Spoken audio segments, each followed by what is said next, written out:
frères et sœurs, je vous salue ce matin. Dans le précieux nom de notre Seigneur et Sauveur Jésus-Christ. Comme David autrefois, nous sommes dans la joie d'être dans la maison de Dieu, notre Seigneur. Et ce matin, par la grâce de Dieu, nous parlerons des fêtes, de cette fête de l'Éternel. Nous parlerons précisément de la fête de la Pentecôte. Comme vous le savez, chers frères et sœurs, nous avons pu parler ici de la fête de la Pâque. Et nous avons vu que la Pâque, l'agneau pascal, décrivait la vie et l'œuvre de notre Seigneur Jésus-Christ. Donc la Pâque, telle que célébrée par les enfants d'Israël, était une image prophétique de notre Seigneur Jésus-Christ. Jésus-Christ, notre Seigneur, est lui le véritable, le vrai agneau pascal. Il fut immolé sur la croix et ainsi il a acquis notre salut. Vous savez qu'en Égypte, l'agneau pascal devait être mis à mort et son sang devait être appliqué sur les linteaux des portes. Et par ce sang, par le sang de l'agneau, Israël fut sauvé de la colère de Dieu. Vous savez, Dieu le Seigneur est le rédempteur d'Israël. Et Dieu, le Seigneur, comment est-ce qu'il a racheté Israël? Et bien entendu, par le sang précieux de l'agneau.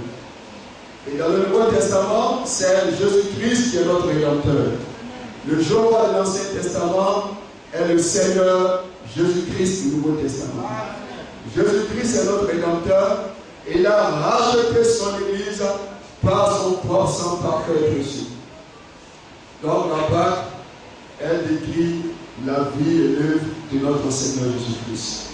Et nous avons pu parler après cela de la fête des pains sans levain. Oh, la fête des pains sans levain. Elle nous a montré la conduite des croyants publics durant les 7 âges de l'Église. Oui, la fête des pains sans levain nous a montré la conduite des rachetés durant les 7 âges de l'Église. Et comme nous l'avons vu, les croyants bibliques doivent ôter le levain de leur vie. Alléluia. Le mensonge est un levain, le mauvais enseignement, c'est aussi un levain.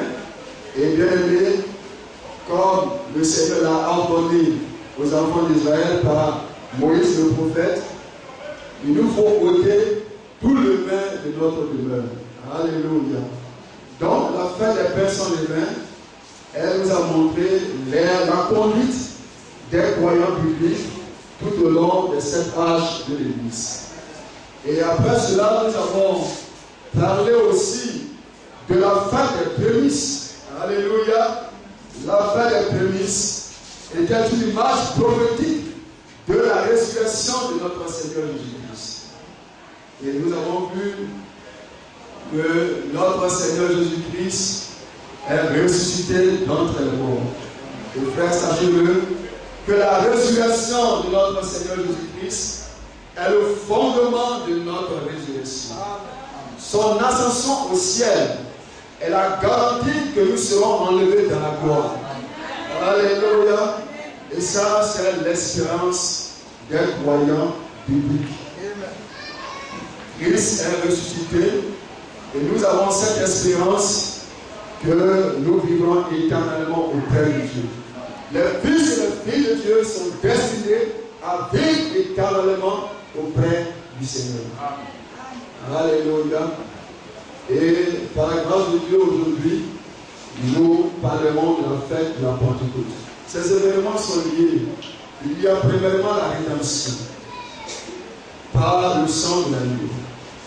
Et ensuite, les rachetés, la conduite que les rachetés doivent avoir devant le Seigneur.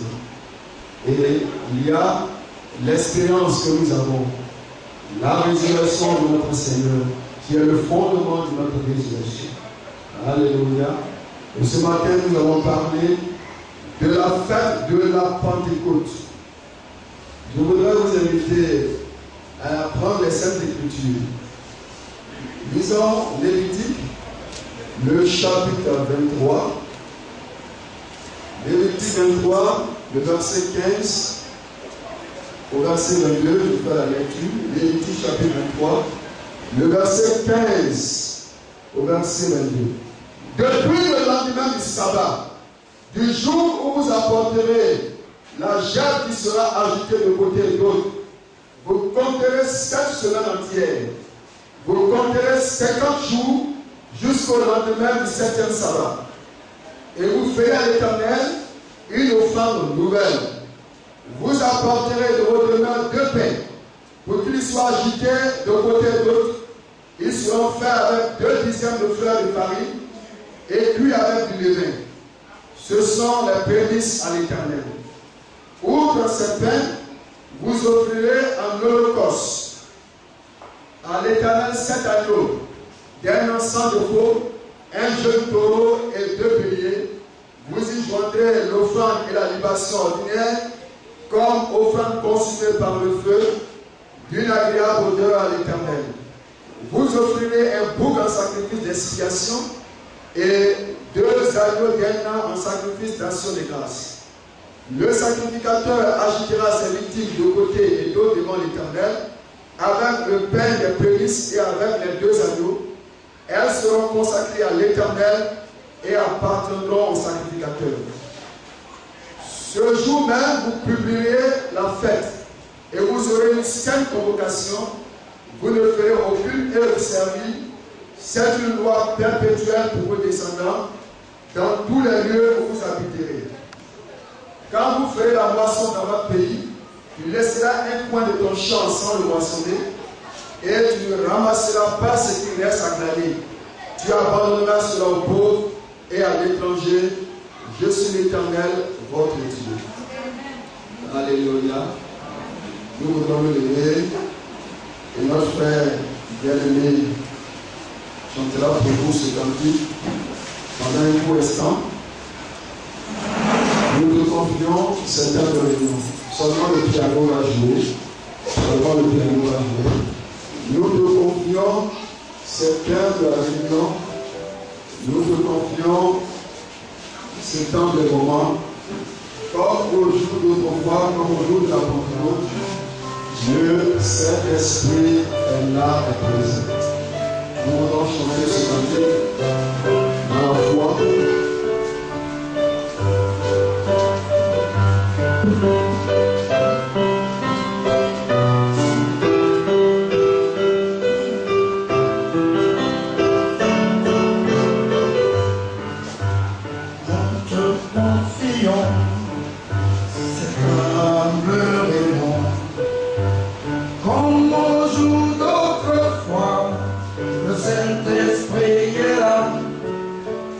No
lumière comme dans les ténèbres. Il est Seigneur dans les lieux très élevés, comme aussi dans les régions inférieures de la terre. Il est donc Seigneur en tout lieu et en tout genre. Que son nom soit béni. La fête de la Pentecôte. Vous savez, et à la fin de la moisson, le sacrificateur offrait 2 miches de pain en même temps que d'un sacrifice d'animaux. Et ceci se passait après 50 jours, disons 50 jours après la Pâque et le début de la moisson. Alléluia. Vous devez savoir que le nom Pentecôte était un nom grec qui veut dire tout simplement 50. Alléluia. La fête de la paix, de la Pentecôte est aussi appelée fête des semaines ou fête de la moisson. Donc on dit fête de la Pentecôte ou fête des semaines ou fête de la moisson. Et à cette occasion, frères et sœurs, les enfants d'Israël se réjouissaient et rendaient grâce à Dieu. Parce que, bien aimé, Dieu est le maître de la moisson. C'est notre Seigneur Jésus-Christ qui l'a dit. Comme aussi l'Éternel, notre Seigneur, est le Dieu de la prospérité et de l'abondance. Et rappelez-vous tout simplement que c'est sa bénédiction qui enrichit. Notre Dieu est donc le Dieu de la prospérité et de l'abondance. Il est le maître de la moisson. Et à cette occasion, à l'occasion de la fête de la Pentecôte, les Israélites se réunissaient et se réjouissaient et rendaient grâce à Dieu pour la moisson. Dieu le Seigneur les avait bénis au-delà de toute mesure. Il avait fait venir de la pluie sur leurs champs et leur avait permis de recueillir le fruit de leurs champs. Le Seigneur avait béni leurs efforts. Et les Israélites, donc, à cette occasion, à la fête de la Pentecôte, se réjouissaient et rendaient grâce à Dieu. Bien aimé, ce que vous devez aussi savoir, c'est que cette fête, nous parlons de cette fête de l'Éternel, cette fête était aussi l'occasion pour les enfants d'Israël de se réunir, de se rassembler. Pas au nom d'Aaron, pas au nom des sacrificateurs, mais de se rassembler au nom du Dieu Tout-Puissant. Ils se rassemblaient au nom du Dieu Tout-Puissant dans lequel ils avaient cru. Parce que les enfants de Dieu ne doivent pas oublier leur unité. Et nous vivons dans un temps d'union. Notre âge est un âge d'union. Comme vous pouvez le voir, chers frères et sœurs, les nations s'unissent et toutes les églises s'unissent sous Rome. Oui, les nations et toutes les églises se réunissent sous Rome. Et en même temps, Dieu appelle par le message du temps de la fin tous ses enfants à sortir de toutes les nations et de toutes les églises pour se réunir sur Christ. Alléluia. Le Seigneur appelle les siens. Il appelle ses fils et ses filles à sortir de toutes les nations, de toutes les langues, de toutes les églises et à se réunir sous Christ qui est la tête. Il n'y a pas longtemps, je parlais à mon épouse de l'unité de l'Église. Et je disais que l'Ancien Testament est l'ombre du Nouveau Testament. Et vous tous qui lisez les Écritures, vous connaissez certainement l'histoire d'Israël. Israël est sorti du pays d'Égypte sous la conduite et le ministère de Moïse. Israël avait un prophète. Dieu leur envoya un prophète du nom de Moïse. Bien aimé. Et Israël avait confiance en Moïse. Ils avaient confiance en Moïse, c'est-à-dire qu'ils avaient confiance dans le message de Moïse. Ils savaient que ce message venait de Dieu. Parce que le Seigneur, le Dieu Tout-Puissant, qui leur avait envoyé son prophète Moïse, lui avait fait connaître, lui avait fait voir de grands signes et de grands miracles. Ainsi, les enfants d'Israël avaient confiance dans le message de Moïse. Ils savaient que ce message venait de Dieu. Et la Bible nous dit, au sujet chez les enfants d'Israël qu'ils ont reçu tous un même baptême. Car ils ont tous été baptisés en Moïse, dans la mer et dans la nuit. Dans le désert, tous les enfants d'Israël ont mangé le même aliment spirituel. Il n'y avait pas un aliment spirituel pour la tribu de Juda ou un tel aliment spirituel pour la tribu de Zabulon, pour la tribu de Lévi. Non, non. Mais tous les enfants d'Israël, toutes les tribus d'Israël mangeaient le même aliment spirituel. Ils buvaient le même repas spirituel, car ils buvaient un rocher qui les suivait, et ce rocher c'est Christ. Christ était avec les enfants d'Israël dans le désert. Lorsque ceux-ci sont arrivés à Kadesh Barnéas, et bien entendu, Christ, notre Seigneur, était avec nous. Alléluia. Mais ça, c'est l'unité des enfants d'Israël. Et cette unité est un type de l'unité des croyants publics. Qu'est-ce que cela veut dire? Nous, les croyants du temps de la fin, Dieu nous a envoyé un prophète. Alléluia. Dieu le Seigneur a visité d'une manière puissante notre génération par le ministère prophétique de William Branham. Alléluia. Qu'est-ce que le croit? Les gens disent que nous sommes des Branhamistes. Bien aimés. Mais, vous voyez, ce message-là, nous ne l'avons pas reçu comme la parole de William Branham. Mais nous avons reçu ce message comme il est véritablement, c'est-à-dire la parole de Dieu. Nous ne venons pas un homme frère. Alléluia. Bien-aimés, c'est la vérité. Ce message n'est pas la parole de William Branham. Mais ce message est la parole de Dieu. C'est le message de l'heure. Alléluia. Et Dieu nous a visités. Il nous a donné un prophète. William Branham est le prophète de notre âge. Et pour tous ceux, pour vous qui lisez les Écritures, vous savez qu'il n'y a jamais existé deux messagers dans un même âge. Deux messagers en même temps dans un âge, cela n'a jamais existé dans les Écritures. C'est pourquoi les croyants qui parlent d'un prophète que lui ne savent pas de quoi il parle. Alléluia. Dieu nous a donné un prophète en qui nous avons confiance. Notre frère William Branham. Il est le messager du temps de la fin. Alléluia. Et nous avons sous les yeux la déclaration de l'ange le 11 juin 1933. Alors que notre frère William Branham baptisait dans la rivière Ohio, aux États-Unis, une voix s'est fait entendre dans le ciel, disant, de même que Jean-Baptiste fut envoyé pour préparer la première venue de Christ, tu es envoyé avec un message qui précédera la seconde venue de Christ. Alléluia. Bien-aimé, et dans plusieurs de ces sermons, notre frère Branham a mentionné cette expérience devant les croyants.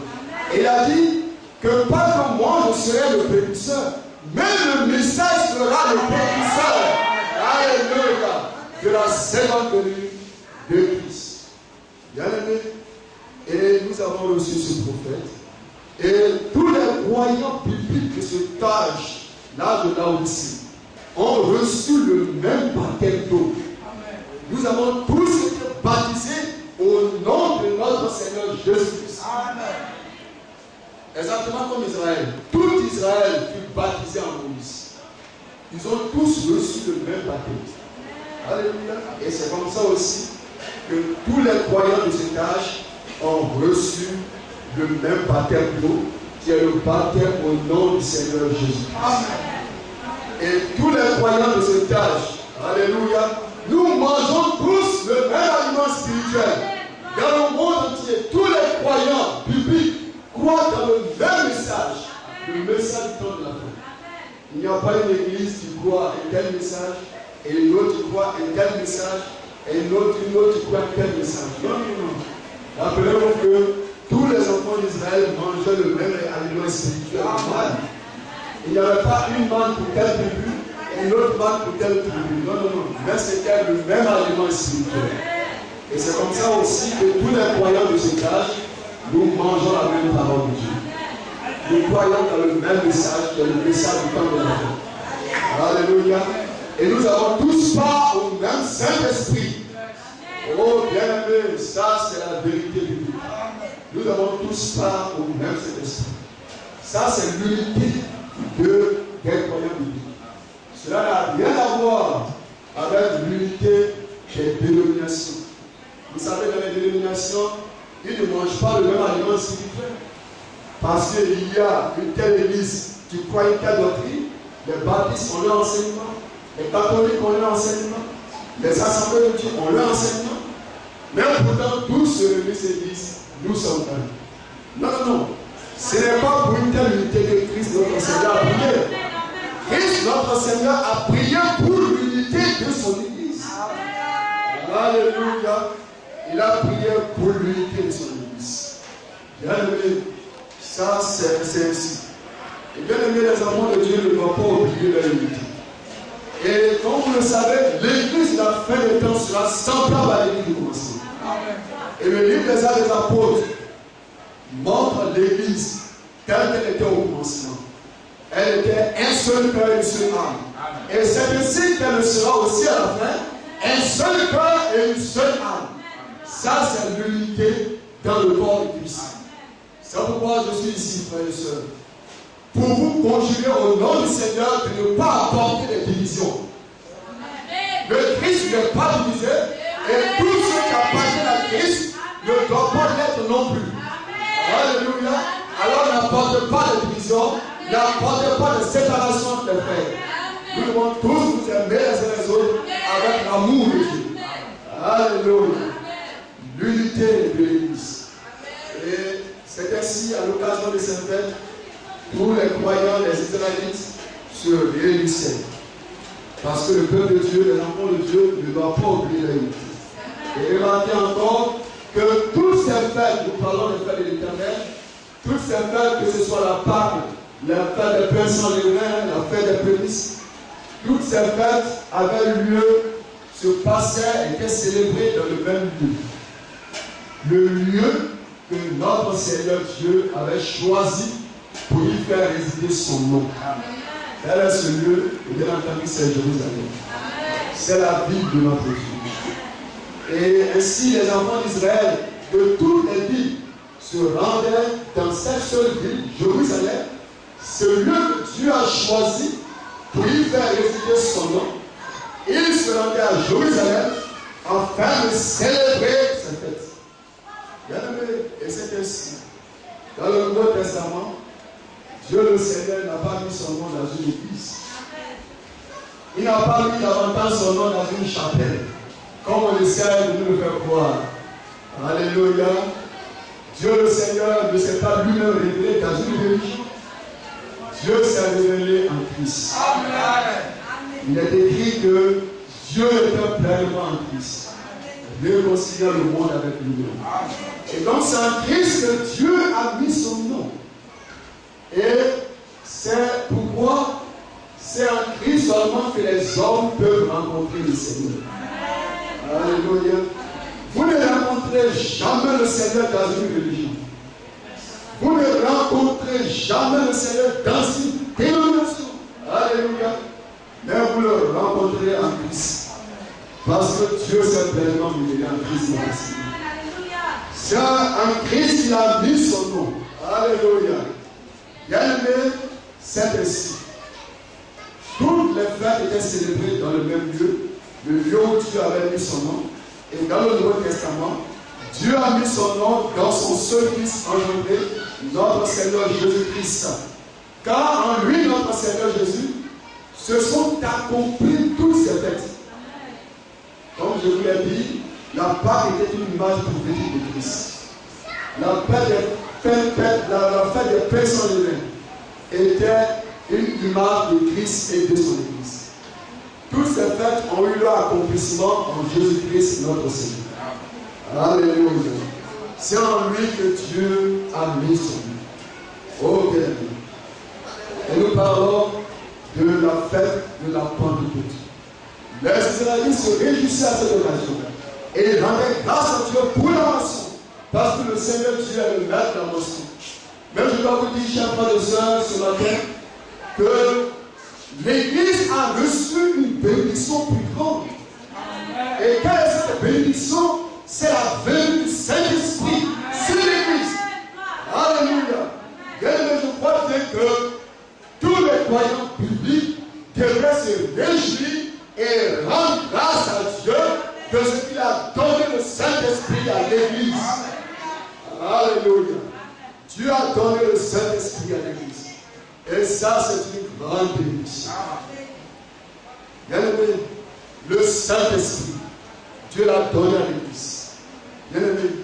Et nous voyons qu'il y a des églises qui ne croient pas dans le baptême du Saint-Esprit. Les catholiques ne croient pas dans le baptême du Saint-Esprit. Ils croient à l'effusion du Saint-Esprit, mais ils ne croient pas dans le baptême du Saint-Esprit. Mais il faut savoir que Jean-Baptiste, dans son message, a dit aux croyants que moi je vous baptise d'eau, mais après moi vient quelqu'un qui est plus grand que moi. Je ne suis pas digne de délier les couloirs de ses sandales. Alléluia. Il vient après moi, mais il m'a précédé. Il a parlé de la divinité de Jésus-Christ. Alléluia. Il vient après moi et il m'a précédé. Il vient après moi, mais il est avant moi. Il est le grand je suis. C'est notre Dieu, notre Seigneur Jésus. Le grand je suis, pas le je t'aime, mais le je suis. Il est toujours vivant. Alléluia. Et il a dit, après moi vient quelqu'un qui est plus grand que moi. Lui vous baptisera d'Esprit Saint. Jean-Baptiste a donc parlé du baptême du Saint-Esprit en rapport avec le Christ et l'Église. C'est pourquoi, chers frères et sœurs, nous croyons dans le baptême du Saint-Esprit. Oui, nous le croyons. Nous ne croyons pas seulement dans l'effusion du Saint-Esprit, mais nous croyons dans le baptême du Saint-Esprit. Bien aimé. Et à Jérusalem, comme en Samarie, comme aussi à Éphèse, voyez-vous frères, tous les croyants, dans ces trois villes différentes, tous les croyants ont reçu, après avoir pris le Saint-Esprit. À Jérusalem, en Samarie, à Antioche, trois villes différentes, et dans ces trois villes, tous les croyants, après avoir pris, ont fait l'expérience du baptême du Saint-Esprit. Alléluia. Bien-aimés, c'est ainsi, frère. Vous savez que les Saintes Écritures nous présentent Abraham comme le père de la foi. Abraham plus Dieu. Alléluia. Abraham plus Dieu.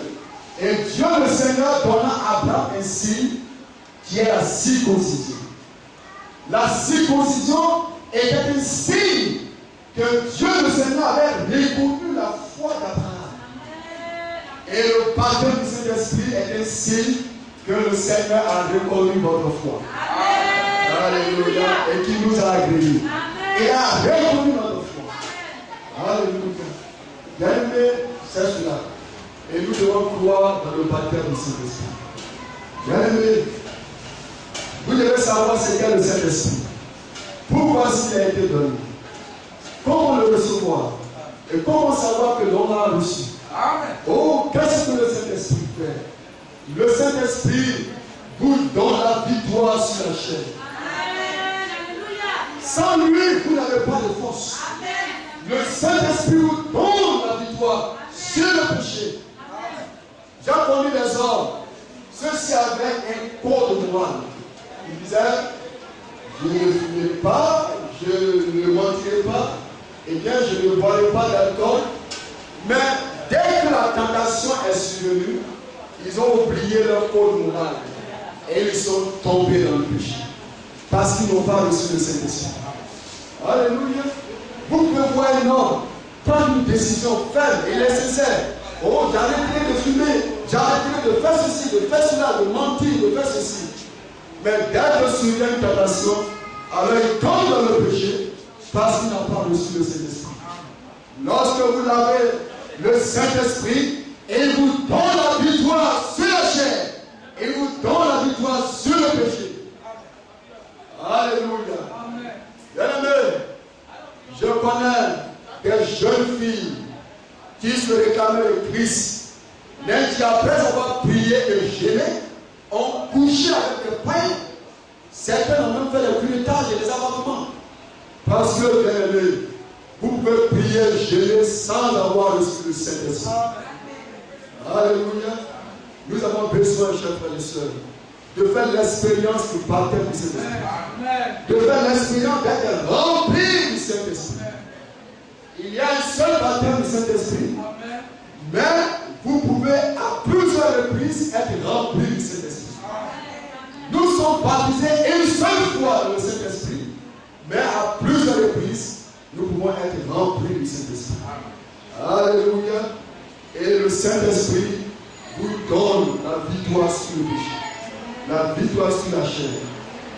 Bien-aimés, il y a des croyants qui ont mal compris ce passage de Proverbe. Et ils disent, le juste tombe 7 fois, et 7 fois il se relève. Bien-aimés, alors ces croyants-là utilisent ce passage, et ainsi ils tombent dans le péché, ils tombent dans le péché, ils tombent dans le péché. Ils ne peuvent passer une journée sans tomber dans le péché. Bien-aimés, ils n'ont pas reçu le Saint-Esprit. Leur vie n'a plus qu'une vie d'iniquité.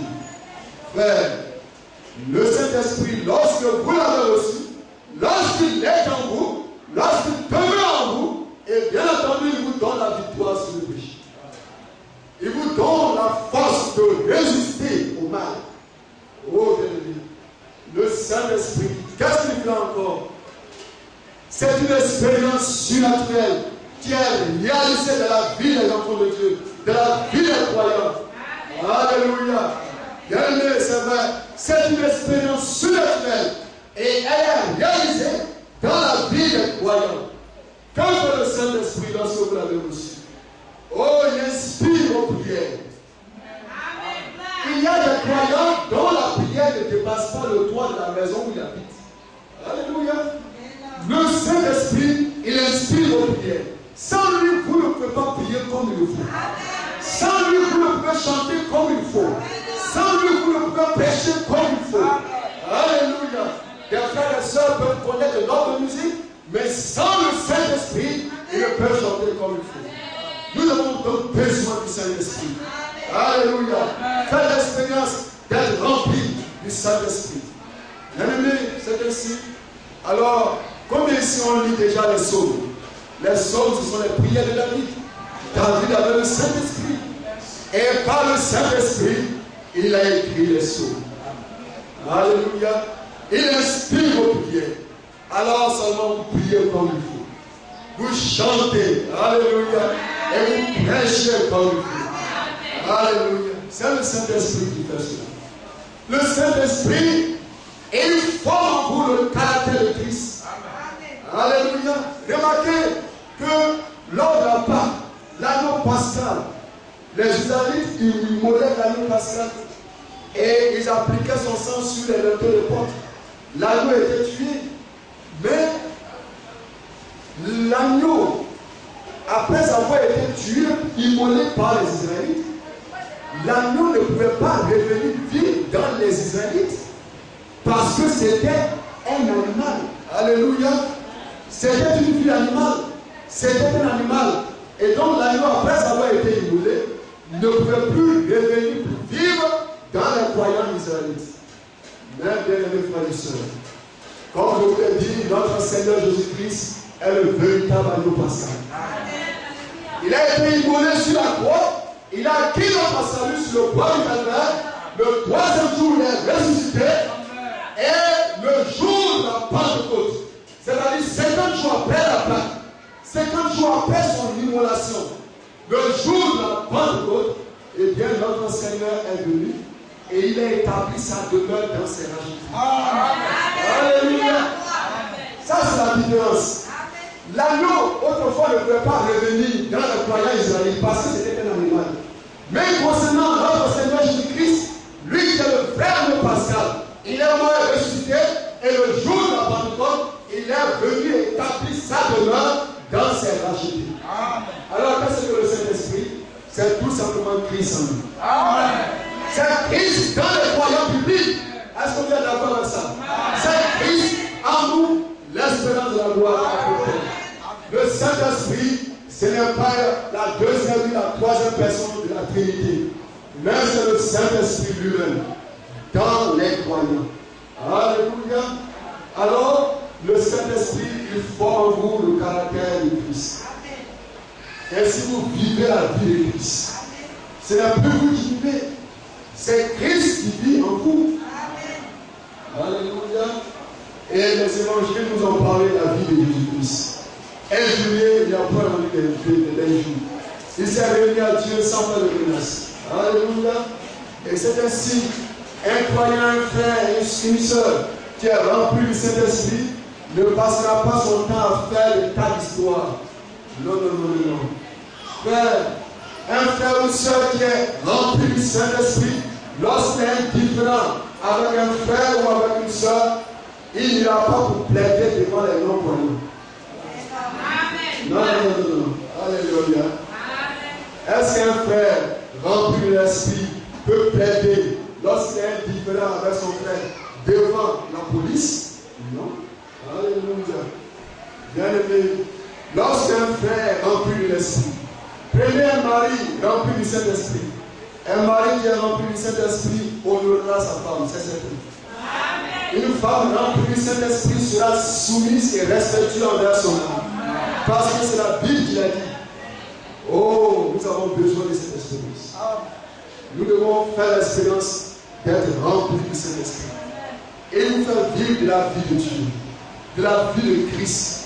Alors ce n'est plus vous qui vivez, mais c'est Christ, Jésus qui vit sa vie en vous. Alléluia. Le Saint-Esprit, il vient et il manifeste les dons de Dieu qui sont en vous. Voyez les apôtres. Les apôtres avaient le don pour prêcher. Ils avaient le don pour prier, pour guérir les malades.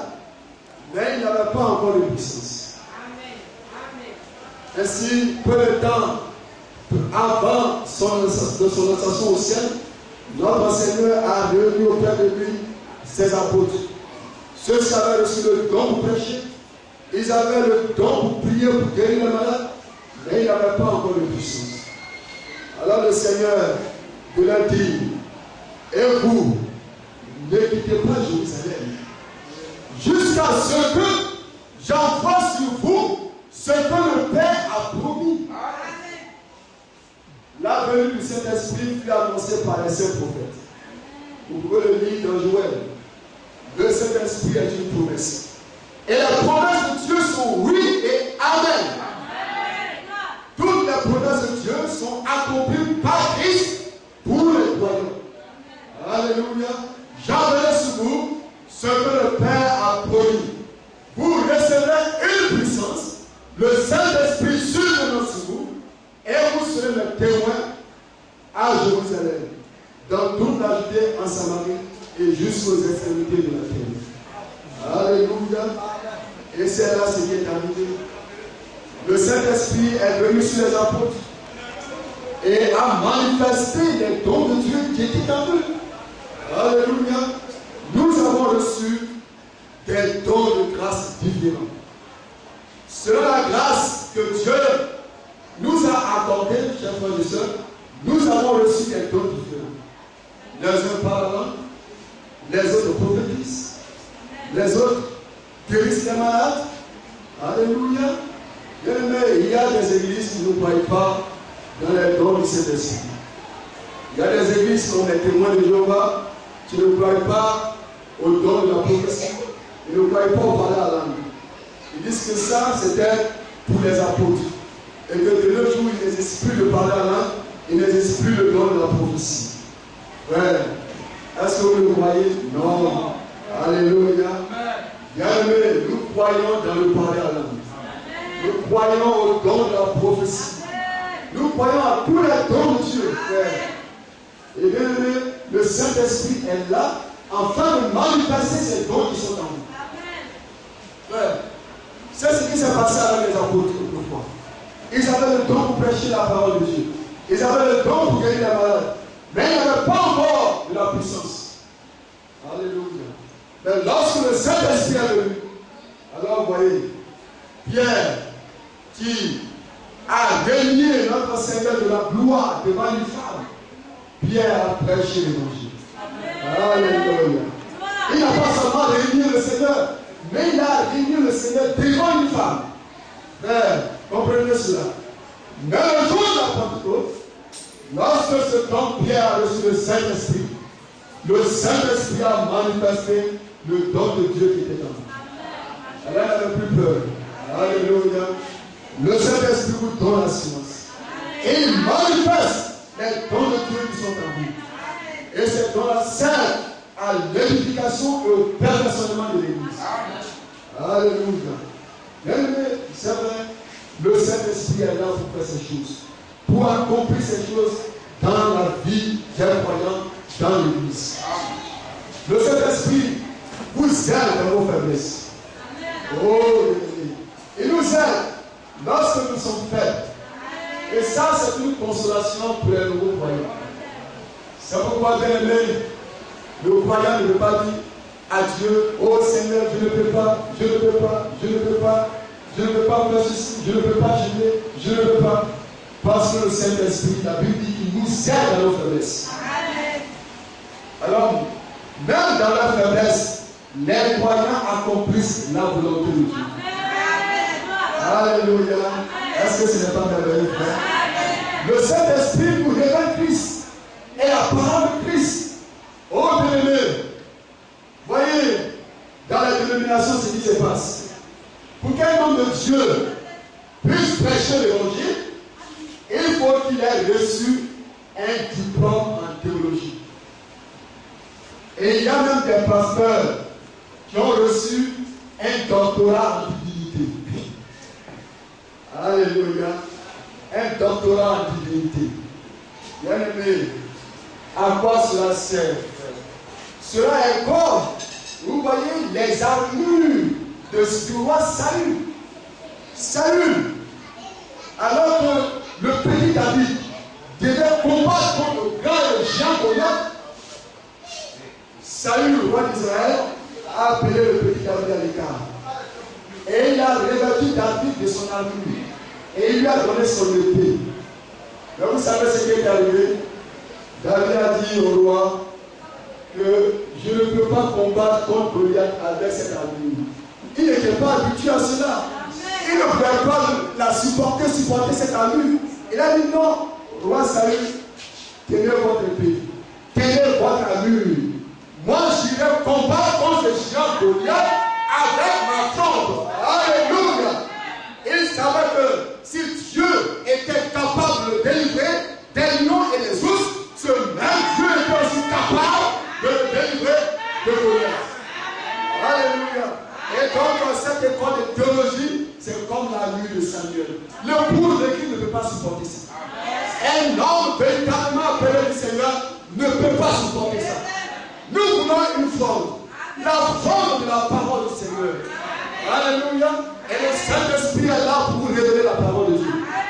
Des milliers de gens dans le monde prient chaque jour. Notre Père qui est dans le ciel, que ton nom soit sanctifié, tout en ignorant le nom du Père qui doit être sanctifié. Que ta volonté soit faite dans le ciel comme sur la terre, tout en ignorant la volonté de Dieu qui doit être faite. Quel est le nom du Père qui doit être sanctifié par le Père? Dans Jean le chapitre 17, notre Seigneur Jésus a prié en disant, Père, garde-les à ton nom, ce nom que tu m'as donné. Alléluia. C'est donc le nom du Père et le Seigneur Jésus-Christ. Alléluia. Le nom du Père et le Seigneur Jésus-Christ. Bien-aimé, le Saint-Esprit est là pour vous révéler la personne de Christ. Catholique et protestant, croient en un seul Dieu, en trois personnes. Dieu le Père, Dieu le Fils, Dieu le Saint-Esprit. Ils disent que le Fils de Dieu a été engendré dans l'éternité. Mais un tel Fils de Dieu n'existe pas. Alléluia. Ils disent que le Fils de Dieu s'est manifesté, il est devenu homme. Mais un tel Fils de Dieu aussi n'existe pas. Ce n'est pas le Fils de Dieu qui est devenu homme, mais c'est Dieu qui a été manifesté dans la chair. Alléluia. Est-ce que vous le croyez? C'est Dieu, notre Dieu, qui a été manifesté dans la chair. Le Jéhovah de l'Ancien Testament et le Seigneur Jésus-Christ du Nouveau Testament. C'est cette fronde là que nous voulons comme David. Nous voulons cette fronde à l'ancienne mode. Oui, cette C'est là ce que nous voulons. Pas des révélations nouvelles. Mais nous voulons ce même message. Alléluia. David le savait. Il a dit non au roi Saül, cette nuit-là, non, je ne peux pas la supporter. Non, non, non, non. Non, cette épée-là, tiens-la. Non, il ne peut pas, c'était trop pour lui. Il dit, donnez-moi ma fronde. Alléluia. Et c'est ce que nous voulons, ce vieil évangile. Oh, il est encore bon et nourrissant. Alléluia. Oh, nous ne voulons pas de tous ces messages comme révélation de tonnerre. Oh, non, non, non. Mais nous voulons toujours ce vieil évangile. Prêché par les apôtres. Alléluia. C'est ce que nous voulons. Jésus-Christ est le Dieu Tout-Puissant.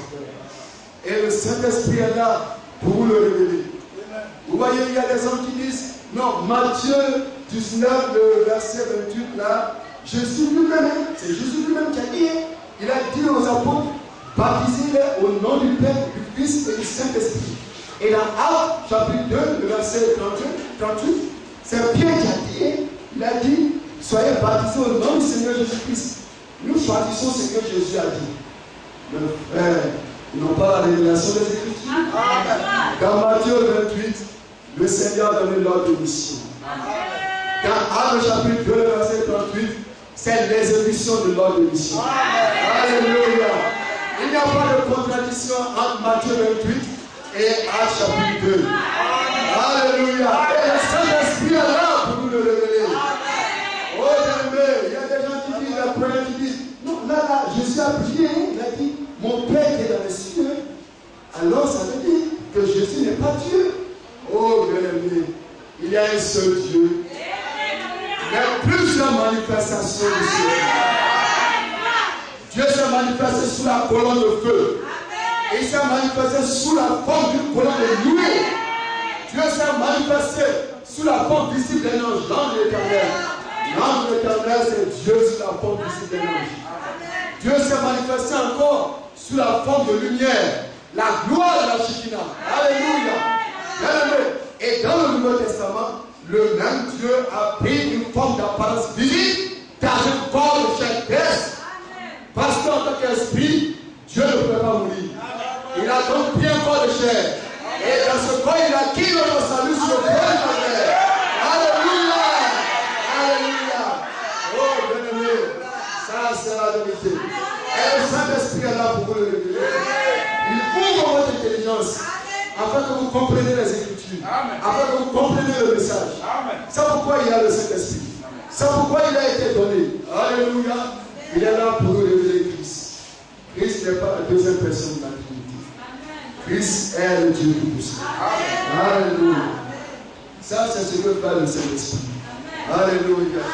Oh, il est là pour nous révéler la personne de Christ. Oh, nous pourrons continuer à parler de ce que a compris le Saint-Esprit. Alléluia. Mais, vous voyez, si nous voulons continuer à parler, eh bien, nous n'avons pas le temps. Mais c'est cela, vous devez le savoir. Qu'est-ce que le Saint-Esprit? Pourquoi est-ce qu'il a été donné? Qu'est-ce qu'il a compris dans les croyants? Il inspire vos prières, comme je l'ai dit. Il vous révèle Christ. Il vous donne la victoire sur la chair. Alléluia. Il vous aide dans vos faiblesses. C'est ce que fait le Saint-Esprit. C'est pourquoi, bien aimé, nous devons recevoir le Saint-Esprit.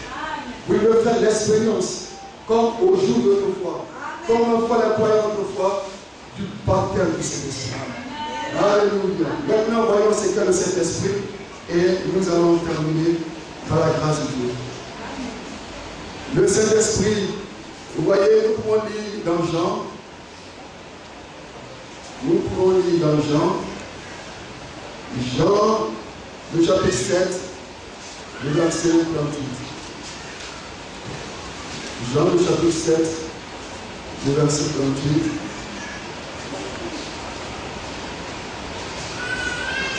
Oh, il est dit ici, celui qui croit en moi, des fleuves d'eau vive couleront de son sein, comme dit l'Écriture. Il dit cela de l'Esprit que je vais recevoir ceux qui croient en lui, car l'Esprit n'était pas encore, parce que Jésus n'avait pas encore été glorifié. Alléluia. Oh, bien-aimé, nous revenons pour dire que le Saint-Esprit purifie et sanctifie les croyants au moyen des saintes Écritures. Qu'est-ce que cela veut dire? Le Saint-Esprit vous rend capable d'obéir à la parole. Et vous rend capable d'obéir à chaque verset et à chaque chapitre de la Bible. Vous savez, voyez les nations, regardez les nations. Chaque nation a sa constitution. Ce sont les lois fondamentales d'une nation. Mais ces nations sont elles-mêmes incapables d'obéir à leurs propres lois. Parce que sans Dieu, l'homme n'est rien. Alléluia. Bien-aimé, c'est le Saint-Esprit qui vous rend capable d'obéir non pas à une partie de la parole, mais à toute la parole de Dieu. Alors votre vie est conforme à la parole, à ce qui est écrit. Alléluia. Bien-aimé, c'est pourquoi le croyant biblique ne doit pas lui-même avoir une autre opinion de sa personne. Parce que tout ce que nous faisons, c'est le Seigneur qui l'a compris en nous. Alléluia. Le Saint-Esprit vous rend capable d'obéir à chaque parole de Dieu. Alléluia. Et nous voyons ici que le Saint-Esprit est symbolisé par l'eau vive. Tous les êtres vivants sur la terre ont besoin d'eau pour vivre. Sans eau, il n'y a pas de vie. Est-ce que vous êtes d'accord avec ça? Sans eau, il n'y a pas de vie. Et de la même manière, sans le Saint-Esprit, vous n'avez pas la vie éternelle. Alléluia. Le Saint-Esprit est de l'eau vive. De même que tous les êtres vivants sur la terre ont besoin d'eau pour vivre, ainsi, nous les croyants, nous avons besoin du Saint-Esprit. La foi seulement ne suffit pas. Croire au prophète seulement ne suffit pas. Avoir la connaissance de la parole seulement ne suffit pas. Rappelez-vous, frères et sœurs, que les apôtres connaissaient bien Jésus. Ils avaient reçu le message. Alléluia. Mais ils n'avaient pas encore le Saint-Esprit. Alléluia. Et c'est pourquoi nous avons besoin, chacun, de faire notre expérience avec le Seigneur. Le baptême du Saint-Esprit est une expérience surnaturelle réalisée dans la vie des croyants bibliques. Frère, c'est vrai. Et c'est une promesse pour nous, les croyants. Chaque croyant doit faire sa propre expérience avec le Seigneur. Le Saint-Esprit est l'eau vive. Sans eau, il n'y a point de vie. De même, sans le Saint-Esprit, vous n'avez pas la vie éternelle en vous. Oh, un homme peut faire de grands bruits comme une cymbale qui retentit. Mais s'il n'a pas le Saint-Esprit, oh, il n'a pas la vie. Alléluia. Il a beau être un théologien, il a beau bien prêcher. Alléluia. S'il n'a pas reçu le Saint-Esprit, il n'a pas la vie éternelle. Alléluia. C'est vrai, nous avons besoin du Saint-Esprit. Alléluia. Et ainsi, si nous avons le Saint-Esprit, c'est qu'alors nous sommes destinés à vivre éternellement avec le Seigneur. Amen. Rappelez-vous que dans Romains chapitre 8, l'apôtre Paul a dit aux croyants, si l'Esprit de celui qui a ressuscité notre Seigneur Jésus-Christ dans les morts habite en vous, celui qui a ressuscité notre Seigneur Jésus-Christ dans les morts donnera aussi la vie à votre corps mortel. Nous sommes déjà mortels à cause du péché. Et le Saint-Esprit, Dieu au moyen du Saint-Esprit, fait de nous des gens immortels. Alléluia. Oui, par le Saint-Esprit, Dieu notre Seigneur fait de nous les croyants des gens immortels. Comme Jésus. Alléluia. Dans l'éternité, il n'y aura plus de mort, plus de maladie, frère. Il n'y aura plus de cris, plus de souffrance. C'est vrai. Des mortels que nous sommes, Dieu a fait de nous des gens immortels par le Saint-Esprit qui nous a donnés. Alléluia. Le Saint-Esprit, sans lui, vous n'avez pas la vie. Alléluia. C'est pourquoi c'est une expérience fondamentale pour les croyants. Nous devons faire cette expérience. Et je suis ici pour vous dire de faire cette expérience. Alléluia. L'expérience du baptême du Saint-Esprit, d'être rempli du Saint-Esprit. Le Saint-Esprit, c'est aussi le vent. Alléluia. Nous allons terminer dans quelques temps. Jean le chapitre 3. Jean le chapitre 3. Le verset 8. Le vent souffle où il veut, et tu entends le bruit, mais tu ne sais d'où il vient, ni où il va. Il en est ainsi de tout homme qui est né de l'Esprit. Oh, le Saint-Esprit est symbolisé par le vent. Personne ne voit le vent.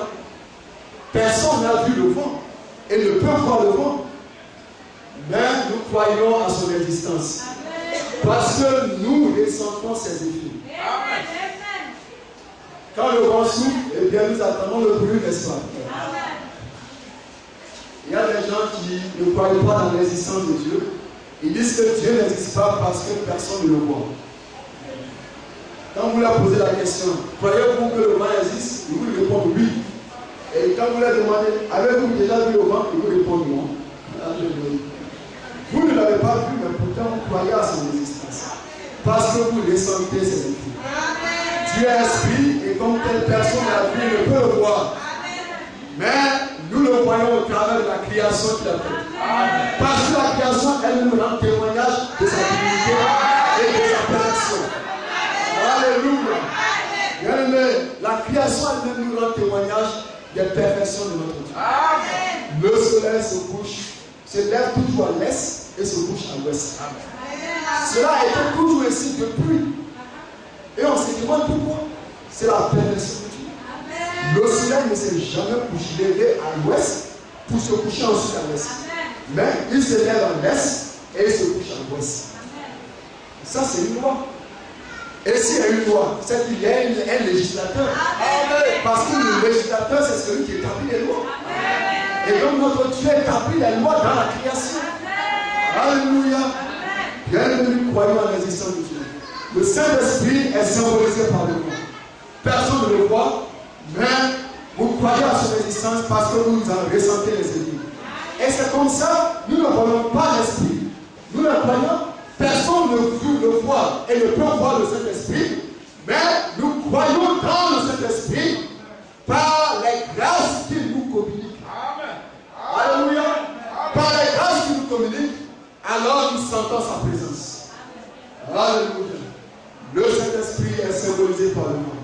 Le Saint-Esprit est symbolisé par lui. Rappelez-vous, frères et sœurs, le chandelier. Le chandelier était dans le lieu saint. Alléluia. Il était tout en or et surmonté par un vase. Vous voyez qui portait cette lampe. Et le sacrificateur, le prêtre, devait veiller à ce que le vase du chandelier soit toujours rempli d'huile. L'huile ne devait jamais manquer dans le vase du chandelier. Jamais. Alléluia. C'est une loi perpétuelle de Dieu. Et c'est comme ça que les croyants bibliques sont toujours remplis du Saint-Esprit. L'Église sera toujours remplie du Saint-Esprit jusqu'à ce que notre Seigneur Jésus-Christ vienne. Alléluia. Vous savez que dans le temps biblique, le Saint-Esprit servait à allumer les lampes. Alléluia. Et l'huile était dans le vase du chandelier et cette huile-là alimentait les 7 lampes. Et les 7 lampes, nous savons ce que cela représente. Les 7 lampes du chandelier représentent les 7 âges de l'Église. Alléluia. Et donc, frères et sœurs, le même Saint-Esprit, le Saint-Esprit qu'ont reçu les apôtres, et bien c'est ce même Saint-Esprit aussi que nous avons reçu. Alléluia. Il n'y a pas deux Saint-Esprits. Nous avons tous part au même Saint-Esprit. Alléluia. Nous sommes tous éclairés, alimentés par la même huile, laquelle symbolise le Saint-Esprit. Alléluia. Les croyants bibliques, comme autrefois, doivent encore aujourd'hui faire l'expérience d'être remplis du même Saint-Esprit. Alléluia. Le Saint-Esprit, frères et sœurs, pour terminer, le Saint-Esprit est aussi un souffle. Nous ne le lisons pas, mais cela est écrit dans Éphésiens, je crois, Éphésiens chapitre 3, le chapitre 1, pardon, le verset 13. Le Saint-Esprit est un sauveur. Vous devez savoir ce qu'est le Saint-Esprit. Il est symbolisé par lui, par l'eau, par le vent. Il est aussi un sceau. Combien ici ont déjà vu un tableau d'art? Alléluia, un tableau d'art. Je crois que nous avons notre frère Jeannette. Il travaille, il fait la formation, alléluia, au Beaux-Arts, n'est-ce pas? Et un tableau d'art, vous voyez, sur ce tableau est apposé un sceau, c'est une signature, un sceau. Alléluia. Oh, il y a dans ce tableau la part de sceau. Mais sur un tableau d'art, comme vous voyez au bas du tableau, il y a un sceau. L'auteur appose son sceau, c'est-à-dire sa signature. Alléluia. Et à quel moment l'auteur appose-t-il son sceau? Est-ce au commencement de son tableau? Lorsqu'il commence à peindre son tableau? Non. Mais lorsque le tableau est achevé, c'est alors que l'auteur vient vous apposer sa signature, son sceau. Amen. Alléluia. Amen. Et le sceau indique que le tableau leur est achevé. Alléluia. Et c'est comme ça aussi que Dieu nous a scellé du Saint-Esprit. Le Saint-Esprit est un sceau. Alléluia. Lorsque Dieu voit les croyants, alors il voit en eux l'image de son Fils. Et alors il est scellé du Saint-Esprit. Nous avons sur nous le sceau de Dieu. Et par ce sceau, nous sommes devenus la propriété de notre Dieu. Alléluia. Par le sang de Dieu, les croyants sont devenus la propriété de Dieu. Bien aimé, c'est vrai. Lorsque l'auteur d'un tableau, lorsqu'il a posé son sceau, il a des droits sur ce tableau. Parce qu'il est propriétaire de ce tableau. Alléluia. Personne d'autre à part lui ne peut utiliser ce tableau. Seul l'auteur a le droit d'utiliser ce tableau. Parce qu'il a des droits sur ce tableau. Alléluia. Et par le sang de Dieu sur les croyants, nous sommes devenus, vous êtes devenus la propriété du Seigneur Jésus-Christ. Seul le Seigneur Jésus-Christ a le droit sur les croyants. C'est pourquoi nous n'appartenons pas à une église. Alléluia. Nous appartenons à notre Seigneur Jésus-Christ. Alléluia. Vous n'appartenez pas à une église. Nous avons tout simplement une assemblée dans laquelle nous prions. Mais nous appartenons à notre Seigneur Jésus-Christ. Alléluia. Oh, le Saint-Esprit. Nous pourrons continuer à parler du Saint-Esprit, à parler du Saint-Esprit. Oh, chaque croyant devrait faire l'expérience du Saint-Esprit. Nous voulons nous lever et nous allons prier le Seigneur. Pendant que nous allons chanter avant de laisser la place à l'homme de Dieu.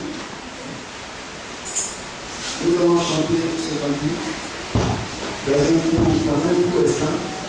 Et parce que nous avons prié par le temps, nous allons chanter juste un petit cantique et nous allons laisser la place au pasteur. Nous allons chanter ce cantique et je lève parce qu'il m'a aidé. Oui, je lève, oui, je lève. Voici ma haine. Oui, je lève, oui, je lève.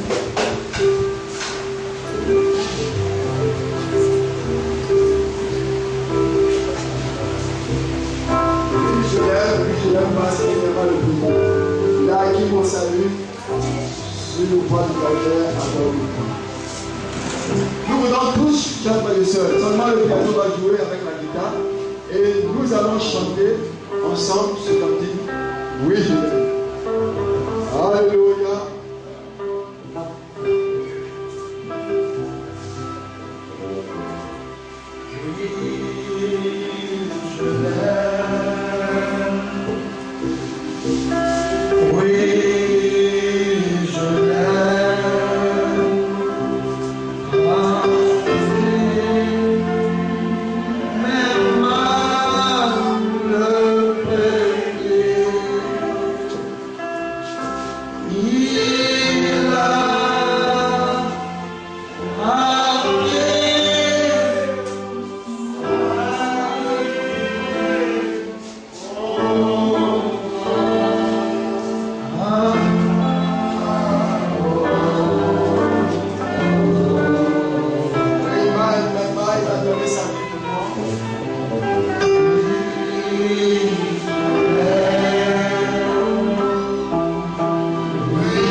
je l'aime. Oui,